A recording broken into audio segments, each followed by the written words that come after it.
Good day, everybody. It's Dr. A back in the fall garden. And I truly, boy, of course, we love fall, particularly it's been a hot summer, which unfortunately summers are tending to be. But it's a pretty place. We love looking at the color of the beacon impatiens here. And of course, the hydrangeas are finished and they're just here. Lilies have finished and they're here. But what isn't finished, as I showed you before, are some of these fabulous impatiens. And the one I show you now is one that I think is really, really good. It's called Solarscape, and it has large flowers, almost like a New Guinea. Well, it's a hybrid for sure. And it tolerates both sun and shade. Solar gives you an idea of the sun, and the Solarscape for the landscape.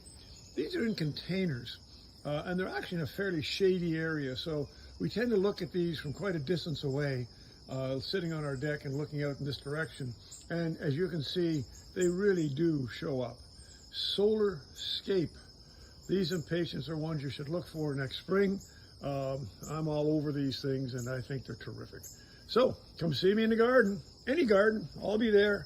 And hope you're enjoying yourself. Enjoy this beautiful fall weather. Dr. A, back in the garden. See you soon.